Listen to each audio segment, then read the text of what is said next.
Bonsoir, bonsoir tout le monde. Il est tard, mais je ne voulais pas aller au lit sans vraiment présenter cet élément, sans partager avec vous cette thématique qui m'est chère pour une simple raison. Pour la simple raison que nous sommes dans la saison de Noël, nous sommes pendant à cette fin d'année où plusieurs personnes sont emballées, n'est-ce pas, par la mouvance de Noël et de Saint-Nicolas. Saint-Nicolas, comme on dit en Allemagne où je me trouve, der Heilige Nikolaus. Wer ist denn das? Qui est Saint-Nicolas? Qui est Noël? Qui est ce monsieur qui fascine autant l'Occident? Qui fascine autant les hommes de notre temps? Saint-Nicolas, qui es-tu? Où es-tu? Parce que nous voulons te poser la question. Tu apparais seulement pendant la nuit et surtout, tu apparais dans les jardins des kindergarten et tu t'adresses à nos enfants. Tu leur promets des choses, tu leur donnes des cadeaux, etc. Tu attends qu'ils se comportent bien, n'est-ce pas? Et pour leur promettre ceci et cela. Où es-tu? Qui es-tu? Nous voulons savoir véritablement quelle est ton identité. Nikolaus. Alors, les amis, moi, cette affaire me tient véritablement à cœur. Pourquoi? Parce que ma fille qui va au kindergarten, elle a bien voulu rencontrer Nikolaus le 5 septembre. Parce que c'était programmé dans leur calendrier, je n'avais vraiment aucune idée pour cela. Elle insistait vraiment, du moins elle avait souhaité ça du fond de son cœur. Bon, si j'avais interdit qu'elle reste à la maison, ou du moins qu'elle aille au kindergarten pour aller à la rencontre de ce monsieur, elle l'aurait fait. Mais je lui ai permis cela. Et par après, j'ai vraiment eu à cœur de m'appesantir sur cette thématique. Qui est vraiment ce personnage? Et alors là, ce que je voudrais vous présenter, j'espère que cela ne va pas nous enlever le sommeil, mais j'espère que cela va tirer la sonnette d'alarme pour beaucoup de parents qui ignorent tout sur cette tradition, qui pensent que c'est juste de la décoration, des choses qui apportent la bonne humeur, etc., etc. Laissez-moi vous dire que ces choses, ce sont des pièges, ce sont des tromperies. Si vous êtes enfant de Dieu, faites attention parce que nous sommes là face à une machinerie qui s'approche de nos enfants, ce que nous avons de plus cher. Faites attention. Faites attention. Donc, je voudrais vous présenter cette image. Je vous fais rapidement le partage d'écran. Je vous partage mon écran pour vous montrer ces choses qu'on distribue au jardin à nos enfants pour les amener, n'est-ce pas, à sympathiser avec Saint-Nicolas, avec le Père Noël. Donc, quand vous voyez ceci, pour ceux qui ont des enfants, vous connaissez immédiatement ce que c'est. Pour ceux qui ont des enfants qui vont au kindergarten. Nos enfants et nous, avec les familles, surtout les familles africaines, qui n'ont aucune idée de ce que c'est que ces choses, nous nous retrouvons au kindergarten avec les enfants où les encadreuses nous demandent, les éducatrices nous demandent d'apporter ce genre de choses pour les enfants, avec leur nom écrit dessus, en disant que le 5 décembre, pardonnez-moi, le 5 décembre. Pourquoi cette date? Je n'ai vraiment aucune idée. Peut-être il faut encore faire des recherches là-dessus. Pourquoi est-ce que cette date est ciblée? Le 5 décembre est une date à laquelle on fête Saint-Nicolas. C'est la date de Saint-Nicolas. Voilà. Et puis, il faut apporter ces objets pour que les enfants, tous les enfants du kindergarten puissent recevoir dans ces objets-là, dans ces chaussettes, on va dire, des cadeaux de Saint-Nicolas. Et c'est comme ça que la pression monte. C'est comme ça que cette culture, cette tradition a déjà un pied dans nos familles, sans que nous nous rendions compte de quoi il s'agit véritablement. Et moi, je peux vous dire que ce sont des affaires qui sont hautement spirituelles. Mais qui est vraiment Saint-Nicolas? Cette tradition est une tradition germanique qui est fêtée pratiquement partout en Allemagne et surtout dans le sud de l'Allemagne, en Autriche et aussi dans l'est de la France. Donc en réalité, c'est une tradition, mais c'est une tradition qui a été béatifiée, c'est-à-dire qui a été inclus au sein du système de l'Église catholique.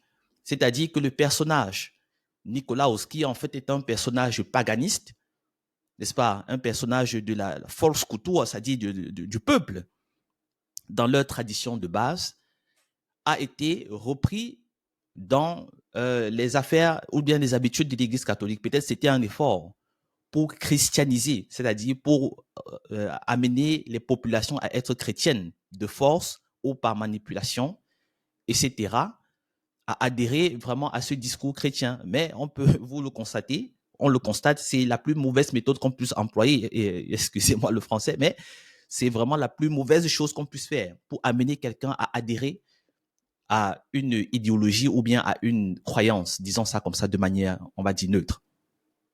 Donc, nous nous trouvons à quelque chose de vraiment pernicieux. Saint-Nicolas est une tradition germanique dont maintenant par la suite, avec le concours d'Hollywood et le concours, n'est-ce pas, du système occidental, c'est quelque chose qui est devenu de la pop culture, c'est-à-dire ça a envahi toute la culture à cause aussi du fait du mondialisme, c'est-à-dire que Noël se fête partout. Nicolaus, le Père Noël, n'est plus seulement une affaire d'une culture locale occidentale, mais une affaire tout à fait mondiale. Vous vous souvenez peut-être des publicités de Coca-Cola, n'est-ce pas, qui étaient diffusées même jusqu'en Afrique, n'est-ce pas, en boucle sur les chaînes de télévision nationales. Et c'est comme ça que nous avons déjà, de par notre enfance, été endoctrinés. Endoctrinés, c'est de ça que nous parlons. Parce que là, il faut nous reprogrammer dans notre cerveau. Nous avons été endoctrinés avec ce genre de choses. Mais là où je voudrais ajouter, là où ça devient encore plus intéressant, les amis, c'est de vous dire que Nicolaus n'est pas seulement une simple tradition germanique, c'est surtout une tradition dualiste. C'est une tradition dualiste. Pourquoi? Parce que tu ne peux pas avoir Nicolaus, Noël, sans avoir Krampus. Et c'est là que les choses commencent à être intéressantes. Je répète, tu ne peux pas avoir Nicolaus sans avoir Krampus. Qui est Krampus? Krampus, qui es-tu? Krampus, n'est-ce pas, c'est, on va dire, l'antithèse de Nicolaus. Parce que Nicolaus teste les enfants et les récompense lorsqu'ils font de bonnes choses, par exemple, obéissant à leurs parents, soit. Mais Krampus, qu'est-ce qu'il fait? Krampus, lui, il punit les enfants. Il ne les récompense pas. Il punit les enfants lorsque les enfants sont désobéissants à leurs parents, soit. Lorsque les enfants font ceci ou cela. Donc, laissez-moi vous montrer une image de Krampus. Je vous partage mon écran à nouveau. Et là, je cherche l'élément et puis je vais partager aussi un document historique écrit par des Viennois, par des Autrichiens sur leur propre culture en ce qui concerne Krampus. Donc, j'espère que vous voyez cet élément. Vous avez là, au-devant de vous, c'est ça Krampus. N'est-ce pas? Et c'est écrit là en allemand, Gruß vom Krampus. Krampus vous salue. N'est-ce pas? Et qu'est-ce qu'il fait? Il martyrise les pauvres enfants. Quel que soit ce que l'enfant a eu à commettre, n'est-ce pas? Moi, je viens d'une culture où on punit les enfants, n'est-ce pas? Mais je dis, pas de cette manière quand même. Et il y aura quand même un élément assez intéressant, une vidéo que je vais vous proposer à ce sujet en ce qui concerne la psychologie des enfants et le traumatisme de ces affaires en culture occidentale. Tenez-vous bien. Donc, mais là, on a Krampus. Voilà Krampus, une image d'une carte postale des années 1900. Comment est-ce qu'il martyrise les enfants pour quelque raison que ce soit. Alors, qu'est-ce que dit ce document? Parce que ce ne sont pas des choses que nous, Africains, nous inventons, mais ce sont des choses que nous découvrons de cette culture dans laquelle nous nous trouvons présentement, dans laquelle nous sommes censés nous intégrer, de cette culture, n'est-ce pas, de cette civilisation qui dénigre nos cultures. Mais j'y reviens. Krampus, selon ce document qui est écrit en allemand, dont j'essaie de faire un résumé assez rapide, Krampus est une représentation monstrueuse.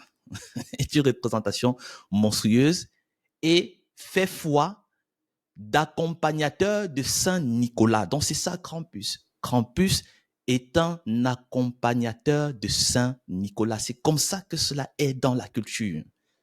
Donc, une fois de plus, on ne peut pas penser Saint-Nicolas sans Krampus, sauf que Krampus n'est pas autant médiatisé que Saint-Nicolas. Mais faites attention, le diable est dans les détails. Je dis ça, je dis rien. Donc, Krampus est un personnage mythologique, n'est-ce pas? Et puis, il a été retransmis de par la culture dans les différentes régions des monarchies autrichiennes, n'est-ce pas? Et puis, son nom a pour racine Krampen ou bien Krale qui signifie les crochets, n'est-ce pas? Vous voyez là les crochets sur ses pattes. Ces crochets-là, vraisemblablement, c'est de là que vient son nom. Mais Krampus est véritablement un monstre mythologique tel que vous voyez là sur cette image, c'est-à-dire qu'il a un talon, après il a un croc sur l'autre pied, il a un visage, on va dire, humain, et après il a des cornes. Donc, vous avez tout là la construction de ce qui est démoniaque. C'est ça, l'accompagnateur de Saint Nicolas. C'est dans ça qu'on est, les amis. Donc voilà, donc on a là un article qui le décrit, mais qui ne châtie pas, qui ne condamne pas ces choses, mais qui loue la culture autrichienne en disant que ça fait partie du patrimoine culturel autrichien ou du patrimoine culturel germanique, ou bien, on va peut-être exagérer un peu, germanophone. Ah oui, ah oui. Donc c'est ça. Donc Krampus est célébré le 5 décembre, n'est-ce pas, quand Nicolaus, lui, est célébré le 6 décembre, tel que je le lis là. Voilà. Donc vraiment, faisons attention. Parce que ça, ce sont des positionnements spirituels qui viennent avant ce qu'on appelle la fête de Noël, qu'on a mélangé, n'est-ce pas, qu'on a manipulé avec la naissance du Christ. La naissance du Christ qui est peut-être l'événement spirituel le plus important que nous avons dans l'histoire des hommes après la crucifixion, la résurrection et la venue du Saint-Esprit. Bon, là, on est déjà un peu trop dans la théologie. Je vais rester vraiment dans la philologie, c'est-à-dire dans l'étude des cultures et la compréhension de certaines choses ou bien de certaines dynamiques.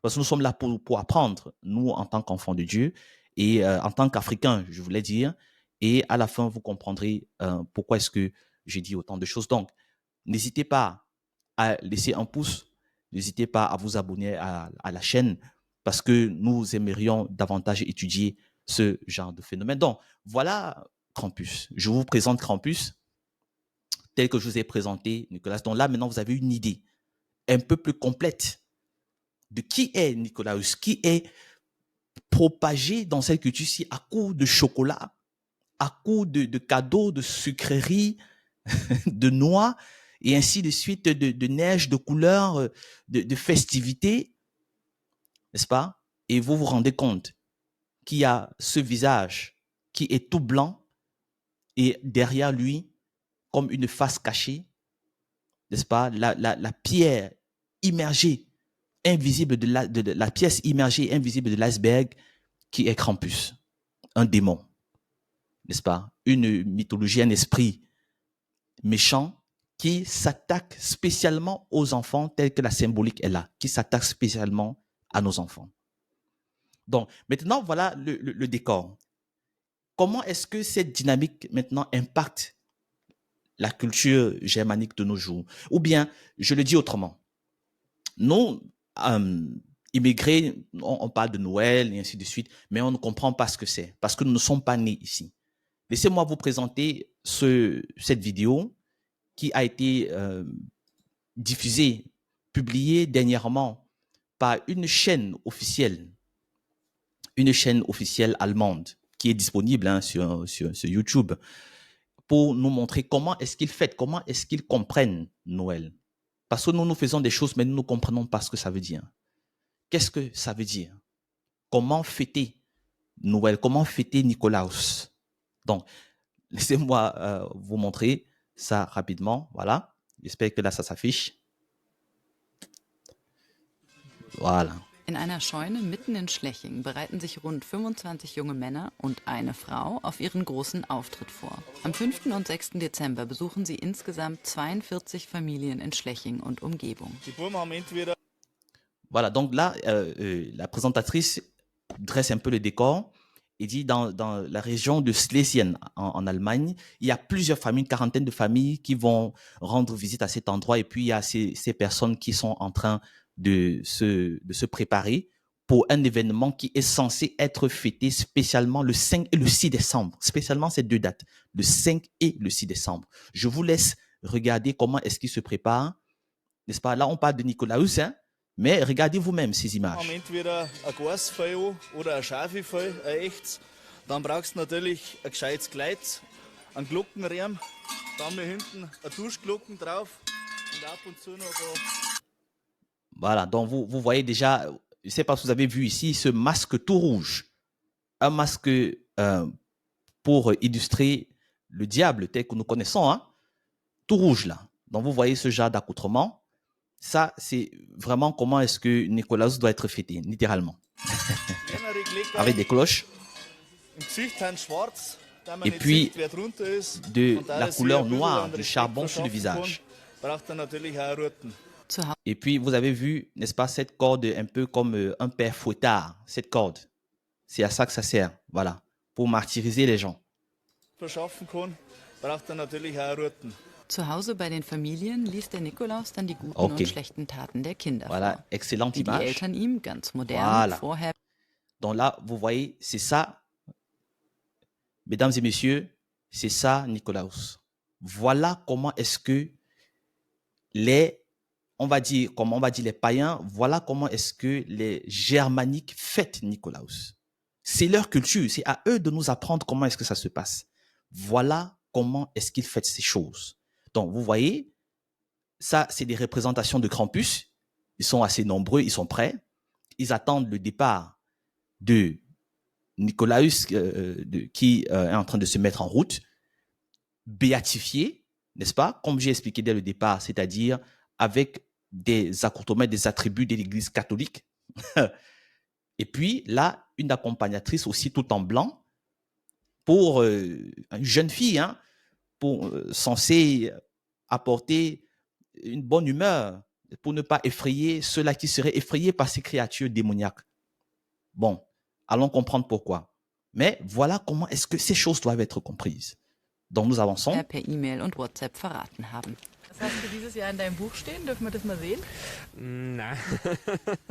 In den himmlischen Sphären gibt es einen Datenschutz, gell? Seit 20 Jahren gibt es den Geigelstor-Pass, wie der Traditionsverein sich nennt.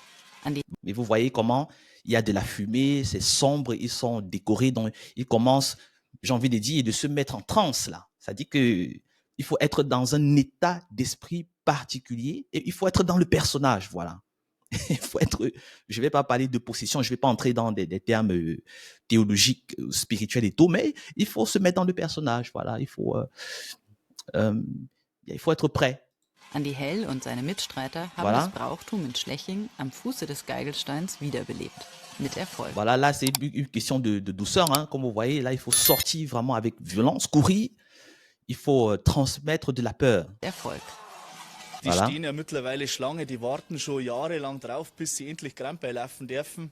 Aber es gibt auch Kritik an dem Brauch. Immer wieder hört man von betrunkenen Krampeln, die fest zuschlagen. Donc là, la journaliste vient de dire quelque chose de très important. Elle dit qu'il y a des critiques face à cette culture. C'est-à-dire peut-être les Bavarois, parce que là, vous voyez l'accent bavarois, même l'accoutrement de ces enfants, c'est prêt à cela. Donc, il y a des gens qui critiquent le fait que ces jeunes garçons, bien ces jeunes hommes, parfois sont ivrognes lorsqu'ils se déguisent en Krampus. Allez savoir si c'est une manière de se mettre dans la transe ou bien de canaliser. À Hollywood, ils ont un langage où ils parlent de channeling.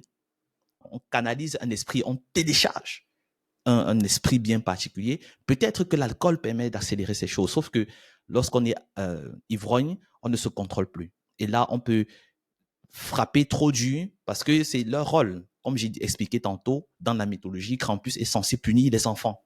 Et c'est un peu ça qu'ils essaient de représenter. Et puis, ils causent des dommages, n'est-ce pas, aux enfants qui sont autour d'eux. Bei manchen Menschen lösen diese Geschichten solche Angst aus, dass sie sich Hilfe suchen müssen. Etwa bei der Psychologin Andrea Hammerer. Voilà. Donc, In der Krampuszeit haben die wirklich voilà. Donc là, on nous présente Andreas Hammerer, c'est une psychologue. Et cette psychologue, donc, est spécialisée dans les cas où des traumatismes face à Krampus ont été causés.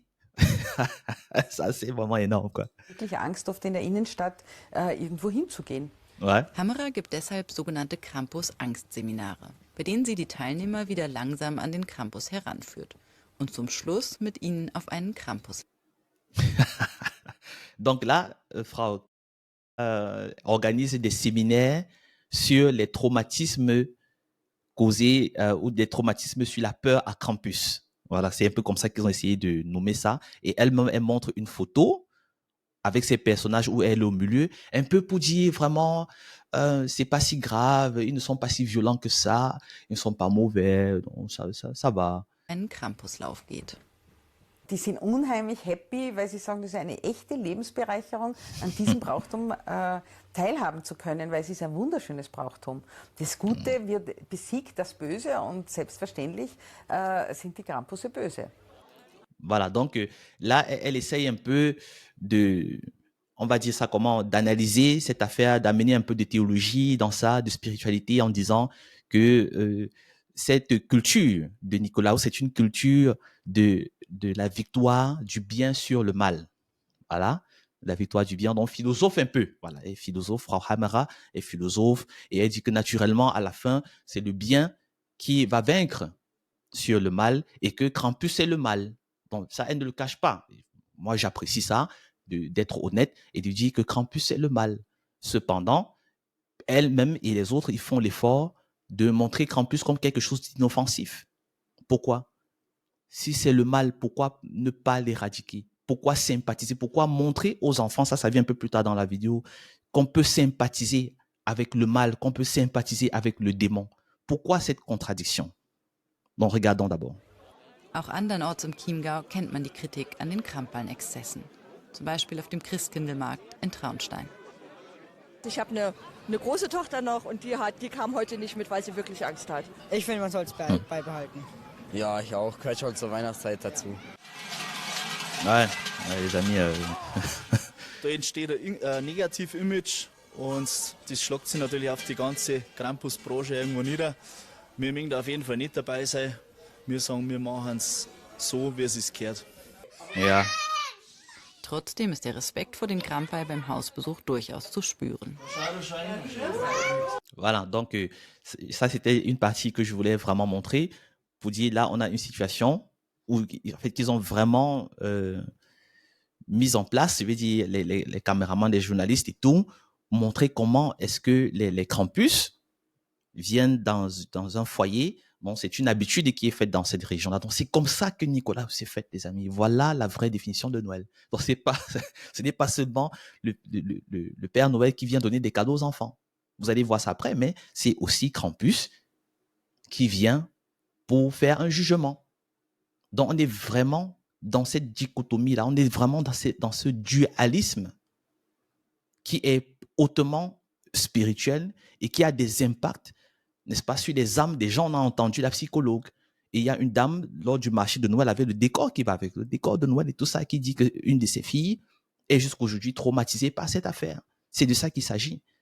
Donc maintenant, imaginez, lorsque ces enfants-ci, vous voyez, il y a au moins là 4 enfants qui vont voir ces genres de choses. Imaginez comment est-ce qu'ils vont dormir la nuit. Regardons. Un autre qui dit non, non, nein, non. Voilà, déjà effrayé. Voilà, le Père Noël. Einfach ein bisschen vorhin, Kilian, gell? Wie Mama und Papa was sagen. Donc, et là, vous remarquez un peu cette teinture noire. Allez m'expliquer pourquoi. Pourquoi la teinture noire sur les visages des gens? C'est quoi ça, j'ai envie de demander. Donc, mais bon. Und nicht einmal so viel süße Sachen naschen. Versprichst du mir's? Oh, les pauvres. Okay? Aber ansonsten bist du recht ein Braver. Aber spätestens als der Nikolaus die voilà. Geschenke bringt, hält sich die Stimmung wieder auf. Was sagt man? Danke. Okay. Voilà. Donc avec les cadeaux, on essaye... Und am Ende winken sogar die Kleinsten den Krambeln hinterher. Donc avec les cadeaux, on essaye de détendre un peu l'atmosphère. Les enfants deviennent un peu plus réceptifs. À qui? À Krampus, qui va aussi mettre la main dans le plat. Vraiment sans clin d'œil. Hein. Bon, j'espère que vous suivez le clin d'œil. Quand je dis la main dans le plat, c'est Judas et Jésus, naturellement. Mais là, je vais dire, il n'y a pas meilleur clin d'œil que ça, quand même. Non, moi, je dis, c'est abusé. Ça, quand je vois ça, moi, j'ai pas envie de fêter Noël avec mes enfants. Moi, je dis non. J'ai pas envie d'encourager mes paroissiens à faire des choses qu'ils ne comprennent pas eux-mêmes, parce que c'est de ça qu'il s'agit. Voici des gens qui sont nés dans ça, qui appartiennent à cette culture. Voici comment ils nous montrent. Voici comment ils nous montrent ces choses. N'est-ce pas? Et bon, essayons de terminer la vidéo il y a quelques secondes.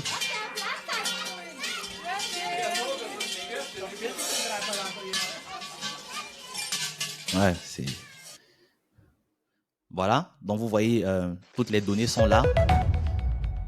Voilà, du côté du Bayern, de la Bavière. Donc, ce n'est pas mon invention, les amis. C'est pas quelque chose qui est de Stéphane. Non, nous sommes là pour apprendre et nous sommes là pour tirer les bonnes conclusions. Pour dire que nous sommes dans un combat spirituel, littéralement. Nous sommes dans un combat spirituel parce que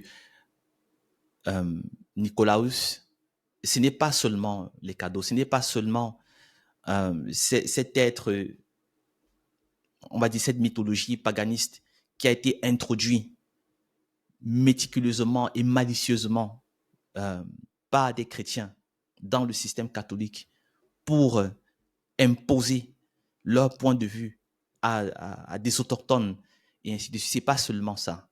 C'est aussi cet être démonisé et démonisant tel que les Viennois eux-mêmes le disent. N'est-ce pas? Et ces deux personnages sont dirigés contre des... C'est une divinité qui parraine les enfants, mais pas seulement les enfants. J'ai eu à lire aussi dans le même document des Viennois qu'ils parrainent aussi les kinésithérapeutes, en fait, d'autres domaines d'activité, de profession. N'est-ce pas? Mais focalisons-nous sur les enfants pour dire que c'est un esprit qui est dirigé contre les enfants. Et lorsque les enfants dorment la nuit, ont des cauchemars, crient la nuit du 5 décembre, la nuit du 6 décembre, peut-être pendant tout le mois de décembre, c'est parce qu'ils sont sous attaque, parce que leurs esprits sensibles sentent des choses qui ne sont pas correctes et auxquelles nous, les parents, les avons exposés à notre insu, n'est-ce pas? Parce que même ceux qui sont dans cette culture, ils ne comprennent pas de quoi il s'agit. Et j'ai un verset biblique pour le démontrer. Mais les gens ne comprennent pas, ils ne savent pas ce qu'ils font. Ils ne savent pas ce qu'ils font. Mais les pauvres enfants doivent en souffrir. Donc c'est ça. Et moi, ça me rappelle, quand on parle de civilisation, ça me rappelle la mienne, la civilisation africaine, où des personnes de cette civilisation occidentale, j'ai envie de dire comme Nicolas Sarkozy, n'est-ce pas, l'ancien président français, qui se retrouve au Sénégal et fustige les Africains en disant que l'Afrique n'est pas entrée dans l'histoire. Les minimise, les piétine, n'est-ce pas, et essaye de rendre leur culture futile, et ainsi de suite. Mon point, c'est de dire que dans la culture africaine, nous avons aussi ce genre de choses, ce genre de tradition.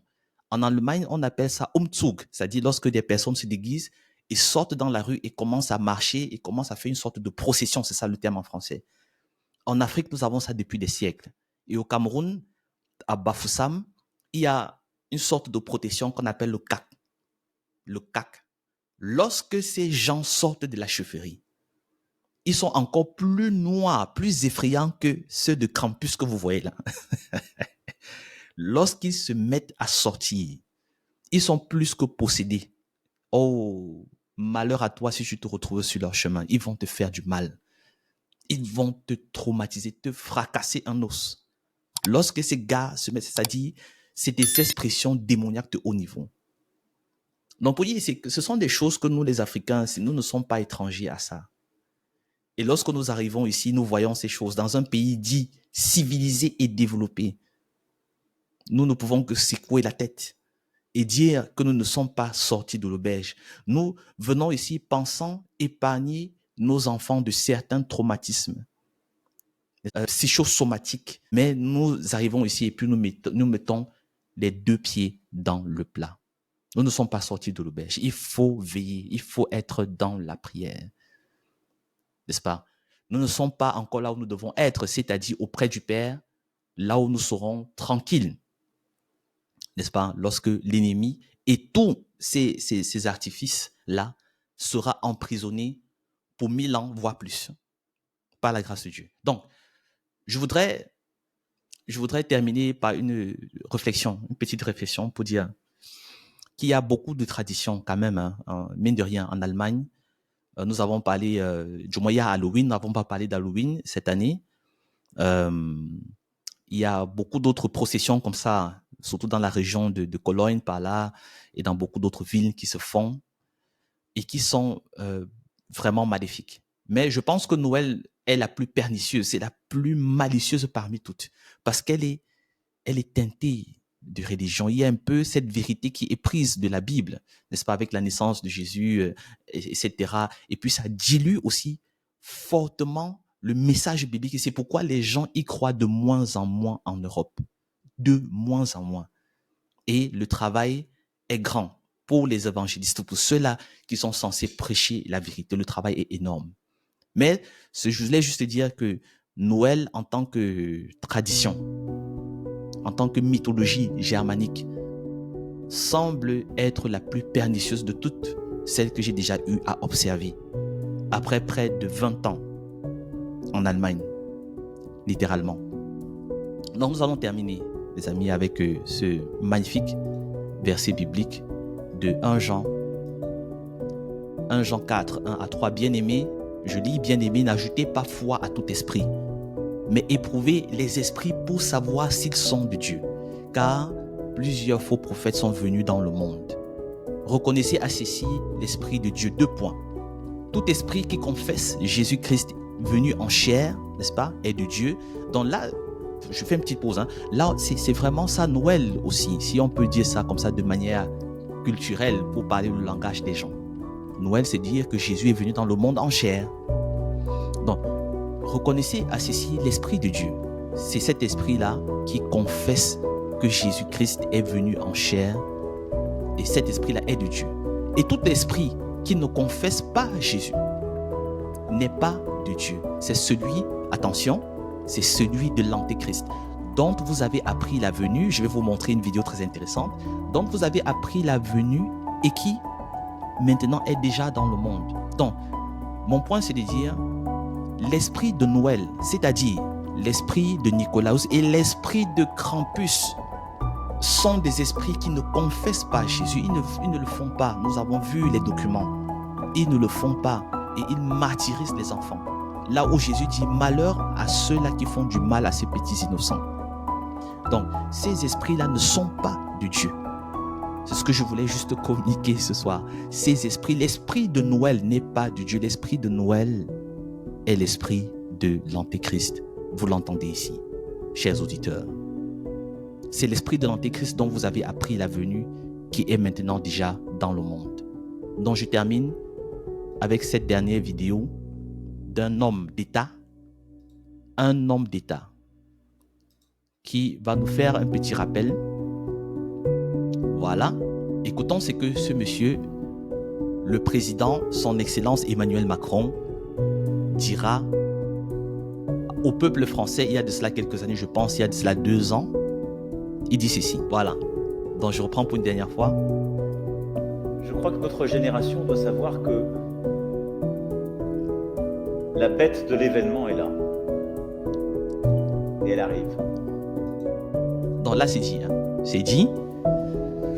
Pour ceux parmi vous qui sont très bons en eschatologie, à fin des temps, ils savent qu'il y a plusieurs acteurs en ce qui concerne la fin des temps. surtout du côté du mal, vous avez l'antichrist ou l'antéchrist, le prophète, la bête, le dragon, etc.